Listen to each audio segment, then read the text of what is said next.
আসসালামু আলাইকুম। সবাই কেমন আছেন? আশা করি সবাই সুস্থ আছেন এবং ভালো আছেন।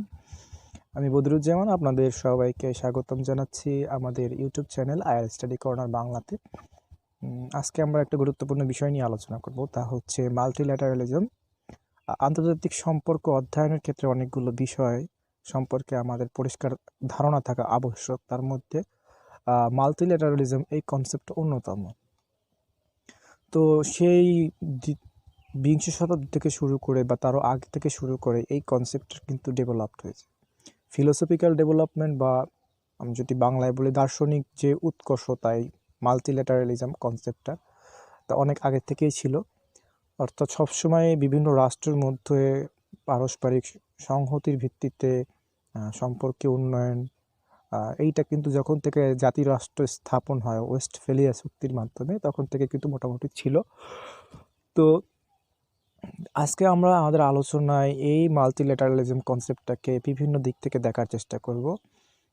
পাশাপাশি আন্তর্জাতিক স্কলার যারা রয়েছেন এই আয়ের ফিল্ডের, তারা এই কনসেপ্টটাকে কীভাবে মূল্যায়ন করেছেন এবং কতগুলো ধাপে মূল্যায়ন করেছেন সেগুলো দেখার চেষ্টা করব। ভিডিওটা একটু বড় হবে। তো মূল আলোচনায় যাওয়ার পূর্বে আপনাকে অনুরোধ করব যে আমার চ্যানেলটা সাবস্ক্রাইব করে দেবেন। পাশে থাকা বেল বাটনটিতে অবশ্যই ক্লিক করবেন আর ভিডিওটি ভালো লাগলে লাইক দিবেন। ভিডিও দেখার সময় কোনো প্রশ্ন থাকলে কমেন্ট বক্সে লিখে রাখবেন। তো বন্ধুরা চলুন আমাদের আজকের আলোচনায় আমরা চলে যাই। আজকে আমরা আলোচনা করব মাল্টিল্যাটারালিজম এই কনসেপ্টটাকে নিয়ে। তো বন্ধুরা, এই যে মাল্টিল্যাটারালিজম কনসেপ্টটা, এই কনসেপ্টটাকে যদি একটা পরিষ্কার সংজ্ঞা আকারে বলতে চাই সাধারণ সহজ ভাষায়, তো সেই ক্ষেত্রে আমরা দেখি যে প্রায় অনেক দিন যাবৎ, প্রায় লম্বা সময় যাবৎ আন্তর্জাতিক সম্পর্কের ক্ষেত্রে পলিটিক্যাল কোঅপারেশন অর্থাৎ বিভিন্ন রাষ্ট্রের মধ্যে কোঅপারেশনের সমর্থক হিসেবে কিন্তু অনেক ক্ষেত্রে এই যে মাল্টিল্যাটারালিজম এই কনসেপ্টটাকে ব্যবহার করা হয়। বা বিভিন্ন ডিপ্লোম্যাট যারা আছেন তারা ডিপ্লোম্যাটিক কোঅপারেশন বা আমরা যদি বলি উইন উইন সলিউশনের দিকে, যেটা ডিপ্লোমেসির একটা অন্যতম গুরুত্বপূর্ণ বিষয়, সেই উইন উইন সলিউশন বা কোঅপারেশন, কমন ইন্টারেস্ট ইত্যাদি বিষয়গুলোকে আইডেন্টিফাই করার জন্য কিন্তু ফিলোসফিক্যাল দিক থেকে এই মাল্টিল্যাটারাল কনসেপ্টটাকে নিয়ে আসে।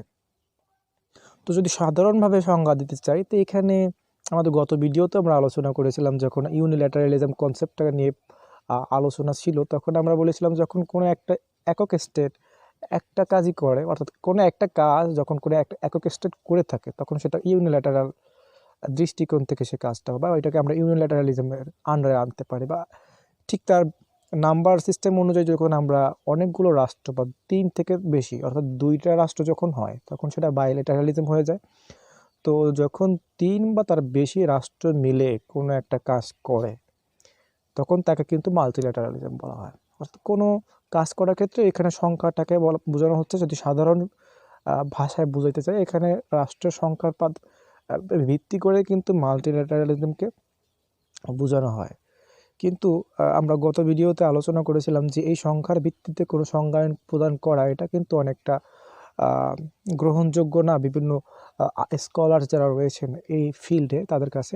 তো সেই ক্ষেত্রে এই যে 3 থেকে 4টা রাষ্ট্র বা 3 থেকে তার বেশি রাষ্ট্র যদি কোনো একটা কাজ করে তার মানে কি সেই কাজটা মাল্টিল্যাটারাল হবে কি হবে না, তো সেটা নিয়ে অনেক ধরনের বিতর্ক রয়েছে। এটা আমরা একদম শেষের দিকে আলোচনা করব যখন আমরা মাল্টিল্যাটারালিজমের ক্রাইসিস নিয়ে আলোচনা করব। তো এই যে মাল্টিল্যাটারালিজম যেটাকে নিয়ে আজকে আমরা বেশি বিস্তারিতভাবে আলোচনা করব, এইটাকে আলোচনার সুবিধার্থে যে বিভিন্ন স্কলাররা যেভাবে বিভক্ত করেছেন আমরা সেই অনুযায়ী দেখব। তারা এই মাল্টিল্যাটারালিজম কনসেপ্টটাকে 3টা প্ল্যাটফর্ম থেকে আলোচনা করার বা ব্যাখ্যা করার চেষ্টা করেছে। তো আমরা সেই 3টা প্ল্যাটফর্ম সম্পর্কে প্রথমে একটু জেনে নেব। তারা প্রথমে এই মাল্টিল্যাটারালিজম এই কনসেপ্টটা অ্যাজ এ ইন্টারন্যাশনাল সিস্টেম হিসেবে কিভাবে কাউন্ট হচ্ছে সেইটাকে দেখানোর চেষ্টা করেছে। অর্থাৎ বিভিন্ন ফেজে বা বিভিন্ন স্তরে ধীরে ধীরে সেই ওয়েস্টফেলিয়া চুক্তির পর থেকে বর্তমান এই যে ইন্টারন্যাশনাল সিস্টেম, বিভিন্ন স্টেট নিয়ে যখন ইন্টারন্যাশনাল স্টেট সিস্টেম গঠিত হয়, সেই স্টেট সিস্টেমে এই মাল্টিল্যাটারালিজম কনসেপ্টটা কীভাবে ব্যবহৃত হচ্ছে। দ্বিতীয়ত, যে ইন্টারন্যাশনাল সিস্টেমের যে মূল একক বা রাষ্ট্র, সেই রাষ্ট্রগুলো তাদের ফরেন পলিসিতে কেন বা কিসের ভিত্তিতে এই মাল্টিল্যাটারালিজম কনসেপ্টগুলোকে গ্রহণ করছে, বা অনেক রাষ্ট্র কেন ইউনিল্যাটারালিজম কনসেপ্টগুলোকে গ্রহণ করছে, এবং তৃতীয় ক্ষেত্রে তারা এখানে পলিটিক্যাল যে আইডিওলজি হিসেবে মাল্টিল্যাটারালিজম সেইটাকে দেখানোর চেষ্টা করেছে। তো আমরা ধারাবাহিকভাবেই এই তিনটা বিষয়কে জানারই চেষ্টা করব। তো প্রথমে আমরা দেখার চেষ্টা করব যে মাল্টিল্যাটারাল যে ওয়ার্ল্ড সিস্টেম। তো মাল্টিল্যাটারাল ওয়ার্ল্ড সিস্টেম মানে প্রথমে আমরা বললাম যে এখানে অনেকগুলো রাষ্ট্র থাকবে, অনেকগুলো রাষ্ট্র সমন্বিতভাবে কোনো একটা কাজ করবে। অর্থাৎ প্রথমে আমরা যখন সংখ্যার ভিত্তিতে সংজ্ঞায়ন প্রদান করেছি সেখানে কিন্তু আমরা সমালোচনা করি নাই, অর্থাৎ 2-3 থেকে 4টা রাষ্ট্র হইলেই কি সেটা মাল্টিল্যাটারালিজমের আন্ডারে পড়বে? যদি আমরা দেখি যে ইরাক যুদ্ধের সময় যখন ইরাকের বিরুদ্ধে হামলা চালানো হয় সেখানে কিন্তু অনেকগুলো রাষ্ট্র ছিল। সেখানে যুক্তরাষ্ট্র ছিল, ব্রিটেন ছিল, অস্ট্রেলিয়া ছিল, মরক্কো ছিল, এবারেও অনেকগুলো রাষ্ট্র ছিল। তো এই অনেকগুলো রাষ্ট্র যখন ইরাক যুদ্ধে হামলাটা করে কোনো রকমের আন্তর্জাতিক সংগঠনের, বিশেষ করে জাতিসংঘের কোনো ধরনের ম্যান্ডেট ছাড়া, এর মাধ্যমে কি আমরা বলতে পারি যে এই যে তারা এই কাজটা করেছে, এই কাজটা কি একটা মাল্টিল্যাটারাল কনসেপ্ট নিয়ে করেছে? যারা স্কলার্স তারা বলেন যে না, তাদের এখানে কাজের মোটিভেশনটা সেটা হচ্ছে ইউনিল্যাটারাল, অর্থাৎ সংখ্যার ভিত্তিতে আমরা মাল্টিল্যাটারালিজমের বিষয়টা আনতে পারি না। অর্থাৎ এখানে মাল্টিল্যাটারাল বিষয়টাকে পরিষ্কার ধারণা প্রদান করার জন্য কিন্তু তারা কমন পলিসির কথা বলেছে, যে প্রত্যেকটা রাষ্ট্র কমন পলিসিতে যাবে, কোঅপারেটিভ পলিসি। অর্থাৎ এখানে যদি দেখি যে ইরাক যুদ্ধের সময় যদিও এখানে অনেকগুলো রাষ্ট্র ছিল কিন্তু মূল নেতৃত্বাধীন নেতৃত্বের জায়গায় কিন্তু ছিল যুক্তরাষ্ট্র। অর্থাৎ প্রায় 90% সোলজার্স তাদের ছিল, উইপন্স তাদের ছিল, ইন্টেলিজেন্স বিষয়গুলো তাদের ছিল। তো সেই ক্ষেত্রে কিন্তু আমরা দেখি যদিও এটা অনেকগুলো রাষ্ট্র সমন্বয়ে এই যুদ্ধটা বাঁধানো হয়েছিল বা করা হয়েছিল, কিন্তু এটা কিন্তু মাল্টিল্যাটারাল ভিউ থেকে করা যায় না। ঠিক একইভাবে যদি গালফ ওয়ারের কথা আমরা বলি, সেখানে কিন্তু অনেকগুলো রাষ্ট্র ছিল এবং প্রত্যেকটা রাষ্ট্র কিন্তু প্রায় একই ধরনের উইপন্স, ট্রুপস ইত্যাদির ভিত্তিতে কিন্তু সেখানে সংঘাতে গিয়েছে সাদ্দাম হোসেনের অ্যাগেনস্টে।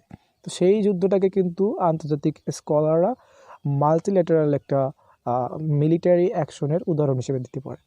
অর্থাৎ এখানে সংখ্যাটা তেমন গুরুত্বপূর্ণ না, এখানে কাজের ভিত্তিটা বা পলিসির ক্ষেত্রে কমন যে প্ল্যাটফর্ম সেটাকে বেশি গুরুত্ব দেওয়া হয়।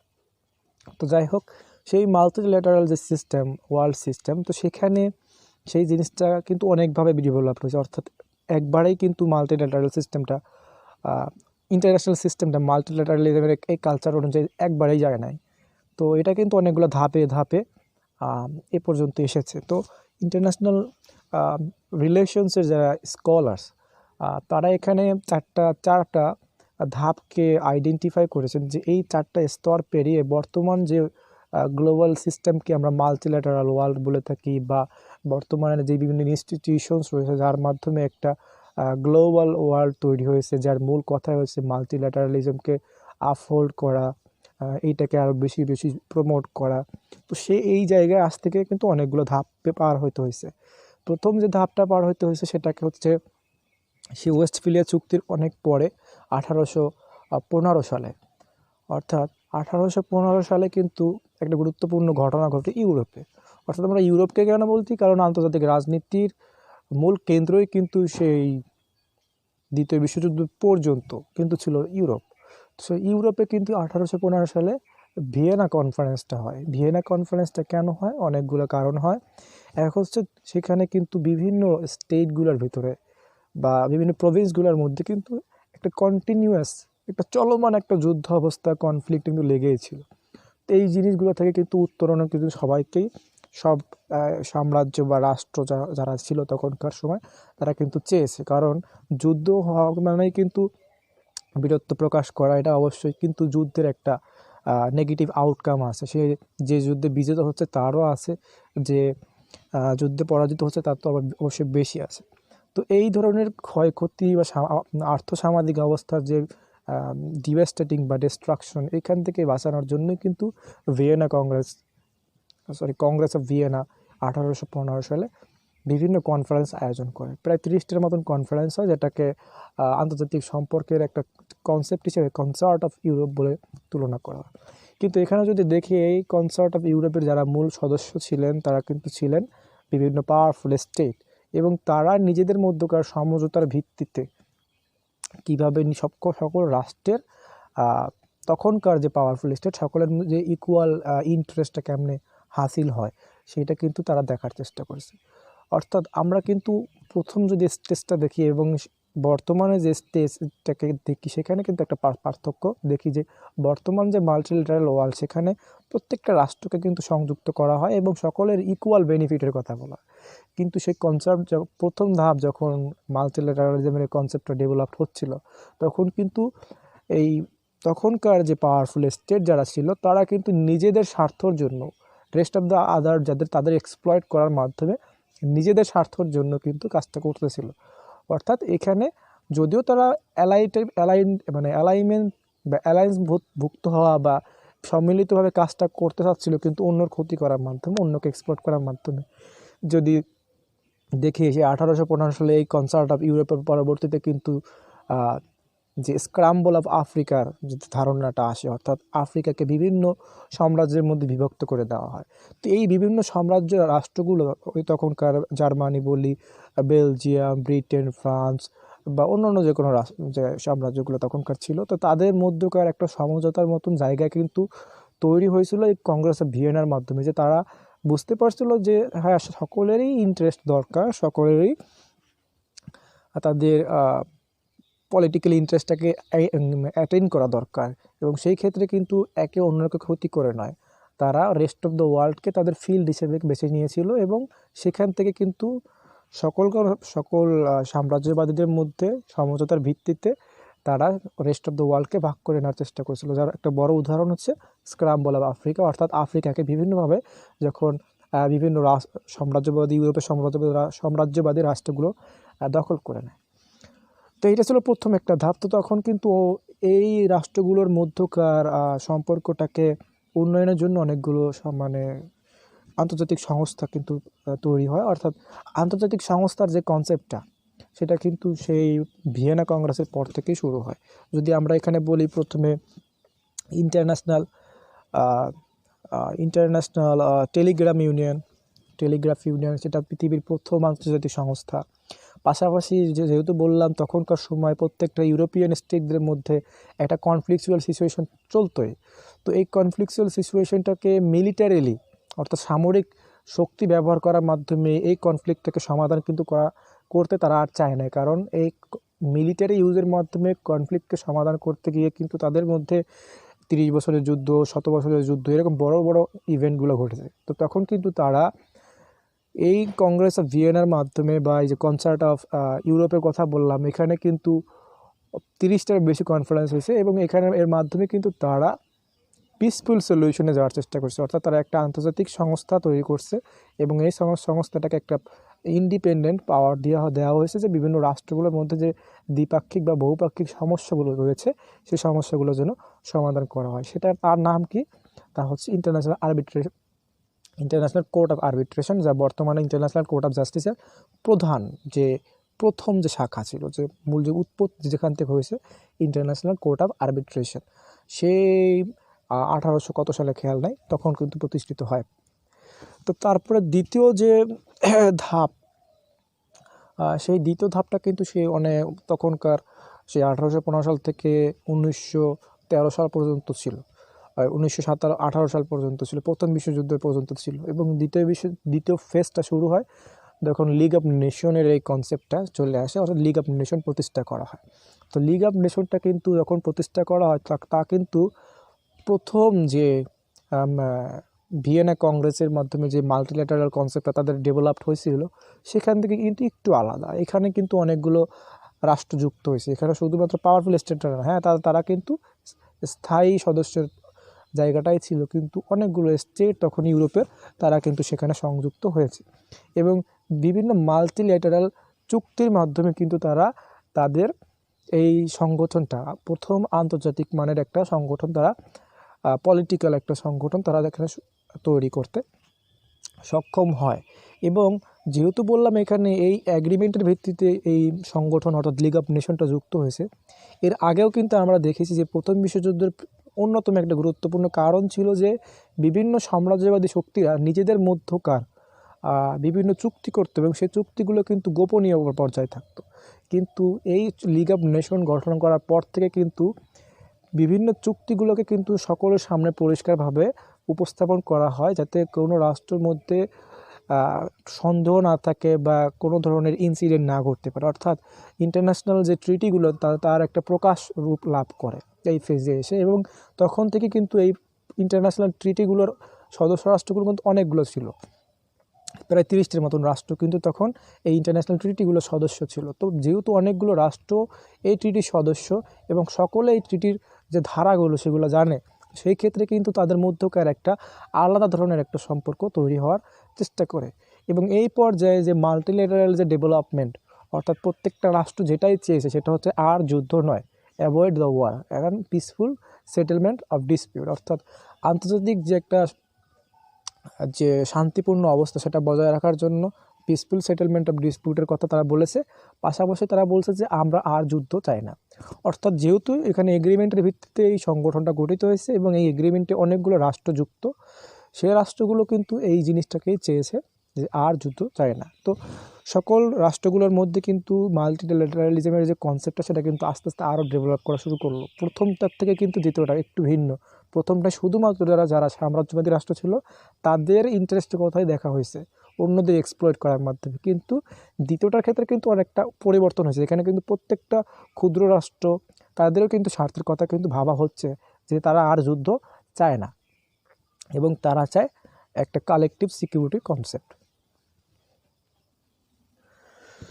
তো তারপরে কিন্তু ইন্টারওয়ার পিরিয়ডে আমরা দেখি সেই মাল্টিল্যাটারাল কনসেপ্টটা কিন্তু সম্পূর্ণভাবে কিন্তু পরিষ্কারভাবে ইফেক্টিভ ছিল না। জাতিসংঘটাকে লিগ অফ নেশনকে যে উদ্দেশ্যে গঠন করা হয়, প্রতিষ্ঠা করা হয়, সেই উদ্দেশ্যটা কিন্তু ফেল করে এবং তখনও কিন্তু রাষ্ট্রগুলোর মধ্যে একটা ভীতিকর অবস্থা ছিল। সকলেই চাইতো যে এই ধরনের একটা বড় যুদ্ধ যেন আর না বাধে। যে আমরা যদি একটু উদাহরণ দিই যে অ্যাপিসমেন্ট পলিসি, তখন অ্যাপিসমেন্ট পলিসি অর্থাৎ যখন হিটলার যখন রাইনল্যান্ডে এই মিলিটারি ডেভেলপমেন্ট করতেছিল, যদিও ট্রিটি অফ ভার্সাই অনুযায়ী কিন্তু হিটলারের কোনো ধরনের অর্থাৎ জার্মানির কোনো ধরনের কিন্তু মিলিটারি ডেভেলপমেন্ট নিষিদ্ধ ছিল, কিন্তু যখন হিটলার এমপ্লয়মেন্ট করতেছিল, বেশি বেশি করে সামরিক শক্তি তৈরি করতেছিল, তখন কিন্তু এটা তখনকার সুপার পাওয়ার ব্রিটেন জানার পরও তখন তাদের যে প্রধানমন্ত্রী চেম্বারলেন, সে কিন্তু একটা মৌনতার ভক্তি অর্থাৎ একটা সমঝোতায় যেতে চেয়েছে হিটলারের সাথে, যে সেই জন্য এই কাজগুলো না করে। অর্থাৎ এইখানে যদি দেখি যে চেম্বারলেনের এই কাজটা কিন্তু তিনি করেছিল তার যে পূর্বের যে অভিজ্ঞতা, অর্থাৎ প্রথম বিশ্বযুদ্ধের একটা মারাত্মক যে অভিজ্ঞতা ছিল, সেখানে যে বিভিন্ন সমরাস্ত্রের ব্যবহারের ফলে যে একটা মারাত্মক প্রভাব কিন্তু সমগ্র ইউরোপ বিশেষ করে ব্রিটেনেও পড়েছিল, সেটা যেন আর না হয়। সেই ক্ষেত্রে কিন্তু সে হিটলারকে তখন এই ধরনের ধারার যে ভঙ্গ করার ফলে সে কিন্তু শাস্তি প্রদান বা কোনো ধরনের কিছু করেনি, সে কিন্তু হিটলারকে ডিপ্লোম্যাটিক্যালি বা পিসফুলি কিন্তু বোঝানোর চেষ্টা করেছে। তো তার ফলে কিন্তু সেটা সফল হয় না, সে কিন্তু আমরা দ্বিতীয় বিশ্বযুদ্ধ দেখতে পারি।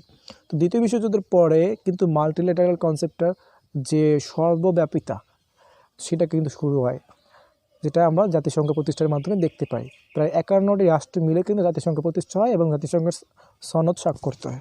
এবং এই জাতিসংঘের সনদের যে মূল কনসেপ্ট, যেটা যদি আমরা দেখি, মেনটেন পিস অ্যান্ড সিকিউরিটি। এখানে পিস অ্যান্ড সিকিউরিটির যে বিষয়টা, যে যদি যুদ্ধ না হয় এর মানে এই না যে সেখানে একটা পিসফুল সলিউশন বা পিসফুল অবস্থা বিরাজ করবে।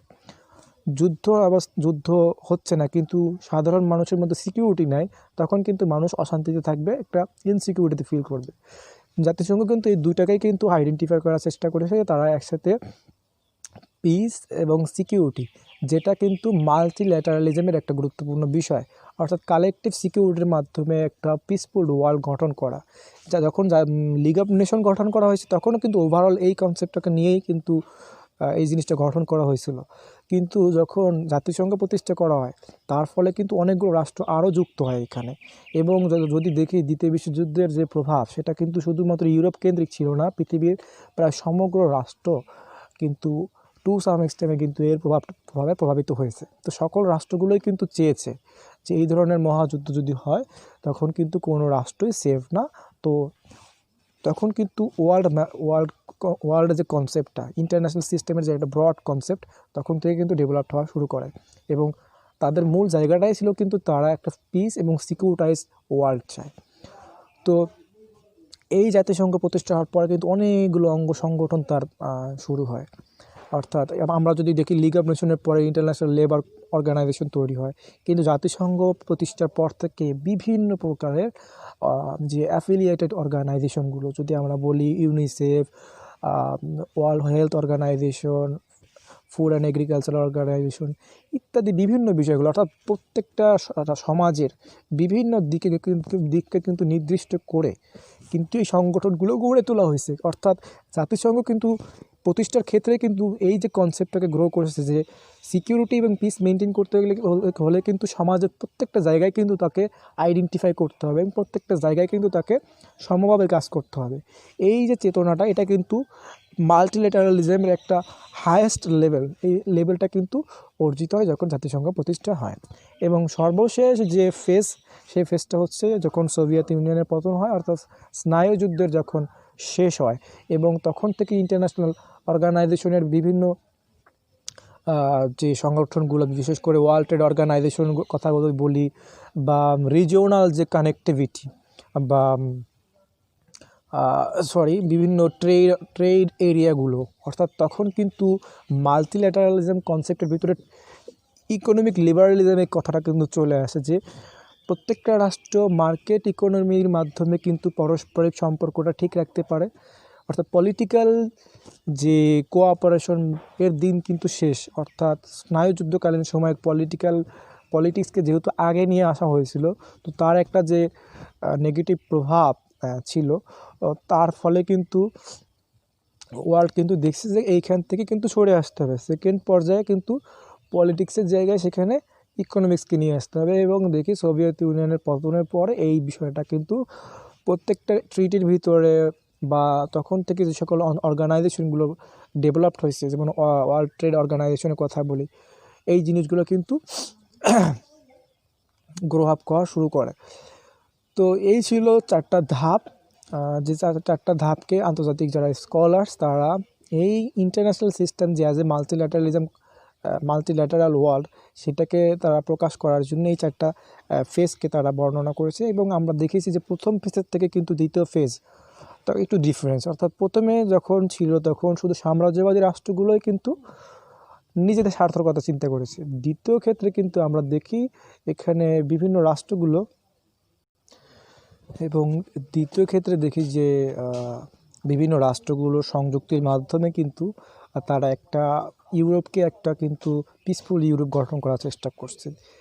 জাতিসংঘ প্রতিষ্ঠার মাধ্যমে কিন্তু শুধুমাত্র ইউরোপ কেন্দ্রিক চিন্তাভাবনাটা কিন্তু তখন থাকে নাই, তখন কিন্তু সমগ্র রাষ্ট্রগুলো বিশ্বের তারা কিন্তু যুক্ত হতে শুরু করলো এবং তারা কিন্তু একটা সিকিউরিটি এবং পিসের কনসেপ্টটাকে কিন্তু গ্লোবালি ছড়িয়ে দেওয়ার চেষ্টা করেছে। এবং সর্বশেষ যেটা হচ্ছে সেটা হচ্ছে যে এই পিস এবং সিকিউরিটি এই বিষয়টাকে সাস্টেইন করতে হলে, ধরে রাখতে হলে কিন্তু অবশ্যই ইকোনমিক লিবারালিজমের কনসেপ্টটাকে, অর্থাৎ ফ্রি মার্কেট সিস্টেম বা একটা ইকুয়াল ট্রেড সিস্টেম কিন্তু গঠন করতে হবে, যাতে রাষ্ট্রগুলো পারস্পরিক সম্পর্কটা বজায় রাখতে পারে। তো এই ছিল কিন্তু multilateral system of the world.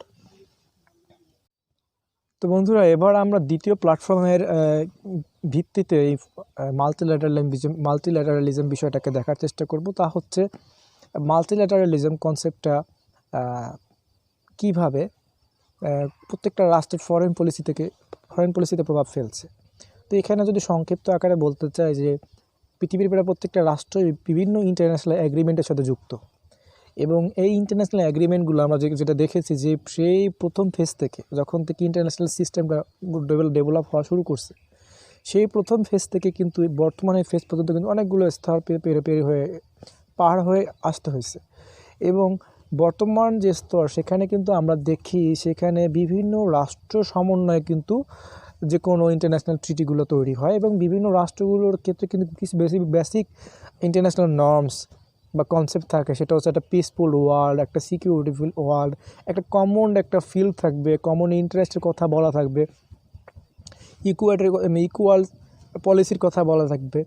তো এই ধরনের ধারা কিন্তু প্রায় প্রতিটা যে অ্যাগ্রিমেন্ট, ইন্টারন্যাশনাল অ্যাগ্রিমেন্ট সেখানে কিন্তু উল্লেখ করে থাকে এবং ইন্টারন্যাশনাল অ্যাগ্রিমেন্টে কিন্তু মূল সদস্য থাকে কিন্তু রাষ্ট্রগুলো এবং সেই রাষ্ট্রগুলো যখন এই ধরনের অ্যাগ্রিমেন্টগুলোকে র্যাটিফাই করে নেয় তাদের আইনসভার মাধ্যমে, তার মাধ্যমে কিন্তু এই ট্রিটিগুলোতে কিন্তু তাদের এই ট্রিটিগুলোকে মেনে চলা বা কমপ্লাই করা তাদের জন্য কিন্তু বাধ্যতামূলক হয়ে দাঁড়ায়। তো সেই ক্ষেত্রে যখন মনে করেন যে কোনো একটা রাষ্ট্র ওয়ার্ল্ড ট্রেড অর্গানাইজেশনের এই চুক্তিটা, এই অ্যাগ্রিমেন্টের সাথে যুক্ত হয়েছে, তো সেই ক্ষেত্রে কিন্তু এই অর্গানাইজেশনের যে মূলনীতিগুলো সেগুলো কিন্তু টু সাম এক্সটেন্ট অবশ্যই তার ফরেন পলিসিকে কিন্তু প্রভাব ফেলবে। অর্থাৎ এখানে কিন্তু ওয়ার্ল্ড ট্রেড অর্গানাইজেশন একটা লিবারাল ইকোনমির কথা বলছে, গ্লোবালাইজড ওয়ার্ল্ডের কথা বলছে, ফ্রি মার্কেট সিস্টেমের কথা বলছে, এবারও অনেক কথা বলছে। তো যখন একটা রাষ্ট্র তার ফরেন পলিসি তৈরি করতে যাবে তাকে কিন্তু অবশ্যই এই অ্যাগ্রিমেন্টের বিষয়গুলোকে তার মাথায় রেখে সেই অনুযায়ী কিন্তু তাকে তার ফরেন পলিসিটা তৈরি করতে হবে, কারণ সে এই বড় একটা এগ্রিমেন্টের সদস্য। দ্বিতীয় যদি পলিটিক্যাল দিক থেকে যদি বলেন, মনে করেন যে জাতিসংঘের সদস্য প্রত্যেকটা রাষ্ট্র আছে, বা আমরা যদি রিজিওনাল কথা বলি, যে বাংলাদেশের কথা বলে, বাংলাদেশ হচ্ছে সার্কের সদস্য, বা আরও যদি অন্য কথা বলি, ইউরোপীয় ইউনিয়নের কথা বলি, ইউরোপের বিভিন্ন রাষ্ট্রগুলো তারা ইউরোপীয় ইউনিয়নের অন্তর্ভুক্ত। তো যখন এই রাষ্ট্রগুলো, অর্থাৎ ইউরোপীয় ইউনিয়নের উদাহরণটাই ধরি, যখন এই রাষ্ট্রগুলো, একটা জার্মানির কথা বলি, ফ্রান্সের কথা বলি, বা অন্য অস্ট্রিয়ার কথা বলি, এই রাষ্ট্রগুলো যখন ইউরোপীয় ইউনিয়নের সদস্য, তো তারা যখন তাদের ফরেন পলিসি তৈরি করতে চায় তখন কিন্তু তারা অনেকখানি কিন্তু ইউরোপীয় ইউনিয়নের যে মূল নীতি, ফরেন এক্সটার্নাল রিলেশনের যে মূল নীতি, বা তাদের ভিতরকার যে এক্সিস্টেন্স নর্মস বা মূল আদর্শ, সেগুলোকে কিন্তু অবশ্যই তারা মাথায় রেখে তাদের ফরেন পলিসিটা তৈরি করে। সো এর মাধ্যমে কিন্তু দেখা যায় যে বর্তমান পৃথিবীতে কিন্তু প্রায় সকল রাষ্ট্রই কিন্তু বিভিন্ন এগ্রিমেন্টের সাথে যুক্ত এবং বড় বড় এগ্রিমেন্টের সাথে যুক্ত। এখন হইতে পারে কোনো একটা স্টেট শুধুমাত্র রিজিওনাল কোনো একটা অর্গানাইজেশনের সাথে যুক্ত, সে ওয়ার্ল্ডের কোনো অর্গানাইজেশনের সাথে যুক্ত না। তো সেক্ষেত্রে তার কিন্তু বাধ্যবাধকতার জায়গাটা অল্প থাকে। কিন্তু দেখি যে বর্তমানে একটা ক্ষুদ্র রাষ্ট্র হিসেবে প্রত্যেকটা রাষ্ট্র কিন্তু বিভিন্ন অর্গানাইজেশনের সাথে, বড় বড় অর্গানাইজেশনের সাথে কিন্তু যুক্ত। তো সেই ক্ষেত্রে তারা কিন্তু তাদের ফরেন পলিসি তৈরি বা তাদের এক্সটার্নাল রিলেশনের ক্ষেত্রে তারা কিন্তু এই মাল্টিল্যাটারালিজম কনসেপ্টটাকে এড়িয়ে যেতে পারে না। অবশ্যই তাদের ফরেন পলিসির অনেক বড় একটা জায়গা বা অনেক ছোট একটা জায়গা কিন্তু এখানে থাকে, অর্থাৎ এখানে রাষ্ট্র ভ্যারি করে। যদি আমরা নর্থ কোরিয়ার কথা বলি, তাদের ফরেন পলিসির জায়গা কিন্তু মাল্টিল্যাটারালিজম কনসেপ্টটা কিন্তু যে ফুললি কমপ্লায়েন্স সেটা কিন্তু থাকে না। সেখানে কিন্তু তারা অনেকগুলো বিষয় নিজেদের মতন পরিবর্তন করে, যেহেতু তারা অনেকগুলো অর্গানাইজেশনের সাথে তারা যুক্ত নয়। কিন্তু যদি বলি ইউরোপীয় ইউনিয়নের কোনো একটা রাষ্ট্রের কথা যদি বলি, তারা কিন্তু ফুললি মাল্টিল্যাটারালিজম কনসেপ্টটাকে কিন্তু তারা গ্রহণ করতে, তাদের ফরেন পলিসিতে তারা প্রদান করতে বাধ্য থাকে, কারণ তারা ইন্টারন্যাশনাল অ্যাগ্রিমেন্টের সাথে যুক্ত। তো এইখানে রাষ্ট্র টু রাষ্ট্র ভ্যারি করে কোন রাষ্ট্রটা কতগুলো ইন্টারন্যাশনাল অর্গানাইজেশনের সাথে যুক্ত এবং সেই ইন্টারন্যাশনাল অর্গানাইজেশনগুলোর মূল যে চার্টার বা ধারাগুলো, সেখানে মাল্টিল্যাটারালিজমের বিষয়গুলো কতটা দেওয়া আছে। তো আমরা যদি দেখি যে দ্বিতীয় বিশ্বযুদ্ধের পর থেকে বিভিন্ন বড় বড় অর্গানাইজেশনগুলো, যেমন যেমন ওয়ার্ল্ড ব্যাংক বা জাতিসংঘ ইত্যাদি বড় বড় অর্গানাইজেশনগুলো যখন ডেভেলপড হয়, এই অর্গানাইজেশনগুলো মূল ডিজাইনটা কিন্তু করেছিল যুক্তরাষ্ট্র। এবং যুক্তরাষ্ট্র তখনকার যে সিস্টেম, তাদের ইন্টারনাল সিস্টেম বা তারা যেটা বিলিভ করতো সেটা হচ্ছে মাল্টিল্যাটারালিজম। তো সেই অর্গানাইজেশনে যখন পৃথিবীর প্রত্যেকটা রাষ্ট্রে যুক্ত হয় তখন কিন্তু সেই মাল্টিল্যাটারালিজমের কনসেপ্টটাকে নিয়েই তাকে যেতে হয়। পাশাপাশি অনেকগুলো মাল্টিল্যাটারালিজমের ক্ষেত্রে হয় কি যে অনেকগুলো রাষ্ট্র বাইল্যাটারাল সম্পর্কও রাখতে পারে, মাল্টিল্যাটারালিজম সম্পর্ক রাখতে পারে, অর্থাৎ একটা রাষ্ট্র একই ক্ষেত্রে দুটো সম্পর্ক রাখতে পারে। অর্থাৎ আমরা যদি ব্রিটেনের কথা বলি, ফ্রান্সের কথা বলি, তারা একসাথে ইউরোপীয় ইউনিয়নের যে মাল্টিল্যাটারাল কনসেপ্ট সেটাকে নিয়েও তারা কিন্তু এগিয়ে যায়, চর্চা করে। পাশাপাশি তাদের কিন্তু বৃহৎ বৃহৎ বৃহৎ রাষ্ট্রের সাথে কিন্তু তাদের বায়োলেটারাল সম্পর্কগুলো রয়েছে এবং সেইগুলোকে কিন্তু তারা ডেভেলপ করার চেষ্টা করে থাকে।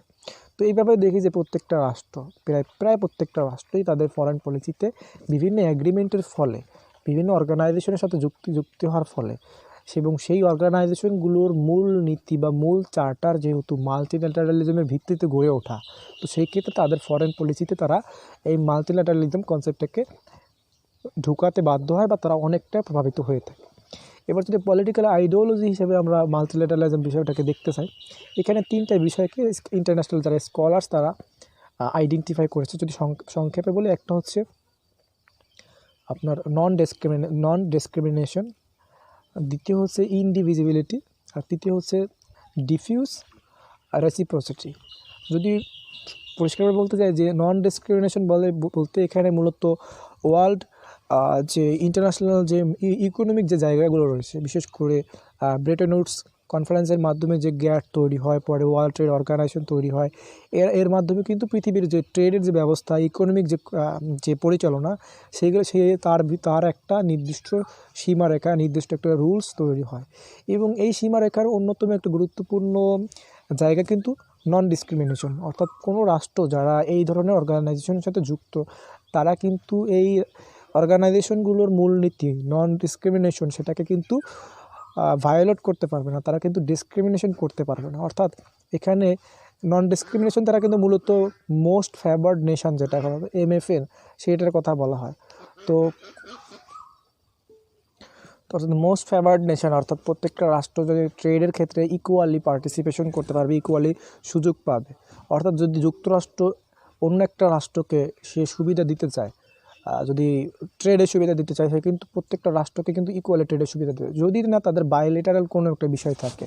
যদি যুক্তরাষ্ট্রের সাথে আমরা জার্মানির কথা বলি, ফ্রান্সের কথা বলি, ব্রিটেনের কথা বলি, তাদের মধ্যে হইতে পারে কিছু বিষয়ে তারা বায়োলেটারাল সম্পর্কের ভিত্তিতে তাদের মধ্যেকার বাণিজ্যের সুবিধাটা তারা দিচ্ছে, কিন্তু তারা ওয়ার্ল্ড ট্রেড অর্গানাইজেশনের সাথে যুক্ত হওয়া সত্ত্বেও তারা যদি সেই নন ডিসক্রিমিনেশনের যে মূলনীতি প্রিন্সিপাল সেটাকে না মেনে ওয়ার্ল্ড ট্রেড অর্গানাইজেশনের যে কোনো একটা রাষ্ট্রকে তাদের সাথে কোনো বায়োলেটারাল সম্পর্ক নেই ট্রেড রিলেটেড, কিন্তু তারা MFN দিচ্ছে, অন্য একটা রাষ্ট্রকে তারা দিচ্ছে না, সেই সুবিধাটা যখন তারা করতেছে, একজনকে দিচ্ছে না, তখন কিন্তু তারা ভায়োলেট করতেছে ইন্টারন্যাশনাল ট্রেড লয়ের। সেটা কিন্তু তার ফলে কিন্তু তারা মাল্টিল্যাটারালিজম কনসেপ্টটাকে ফলো করতেছে না।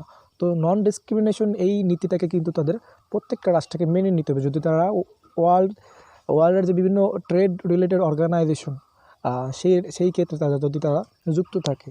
দ্বিতীয় হচ্ছে ইনডিভিজুয়ালিটি, এটা হচ্ছে মূলত ট্রেডের উল্টো, সেটা হচ্ছে পলিটিক্যাল দিক বা সিকিউরিটির দিক। অর্থাৎ সিকিউরিটির ক্ষেত্রে কখনো ইউনিল্যাটারালি কোনো কাজ করা যাবে না, এখানে কালেকটিভ ওয়েতে কাজটা করতে হবে। কালেকটিভ ওয়ে মানে যে প্রথমে যে উদাহরণ দিয়েছিলাম, কালেকটিভ ওয়ে মানে এই না যে অনেকগুলো রাষ্ট্র মিলেই সেটা কালেকটিভ হয়ে গেল। কালেকটিভ ওয়েতে যেটা গালফ ওয়ারে যেটা হয়েছে, সেখানে প্রত্যেকটা রাষ্ট্র সমান সংখ্যক সামরিক সক্ষমতা ছিল, উইপন্স ছিল, নিজেদের টেকনোলজি ছিল, সমান সংখ্যক তাদের সক্ষমতা থাকবে, তখনই সেটা কিন্তু মাল্টিল্যাটারালিজম। আবার যদি বলি ইরাক যুদ্ধের কথা বলি, সেখানে কিন্তু অনেকগুলো রাষ্ট্র ছিল, কিন্তু মেইন ক্যাপাসিটি জায়গা কিন্তু ছিল যুক্তরাষ্ট্র। তো সেই ক্ষেত্রে কিন্তু আমরা বলতে পারি না কালেকটিভ ফোর্স হওয়া মানে সেটা হচ্ছে মাল্টিল্যাটারালিজম, যদি না সেখানে কমন একটা প্ল্যাটফর্ম থাকে, কমন একটা পলিসি থাকে, তাহলে বুঝতে পারবো সেটা একটা কালেকটিভ ওয়েতে চলে। আর তৃতীয় যেটা হচ্ছে ডিফিউজ রেসিপ্রোসিটি, সেটা হচ্ছে এই দুইটা যে প্রিন্সিপাল, সেই দুইটা প্রিন্সিপালের মূলনীতিগুলোকে যখন প্রত্যেকটা রাষ্ট্র ফুললি কমপ্লাই করবে, তখনই কিন্তু এখানে এই যে মাল্টিল্যাটারালিজমের কনসেপ্টটা সেটা কিন্তু সকলের মধ্যে ছড়িয়ে যায়। তো বন্ধুরা, এই ছিল আজকে আমাদের আলোচনা, হয়তো অনেক লম্বা করে বলছি। যদি ভিডিওটি ভালো লাগে তাহলে লাইক দিবেন, যদি প্রশ্ন থাকে কমেন্ট বক্সে লিখবেন, আর ভালো থাকবেন।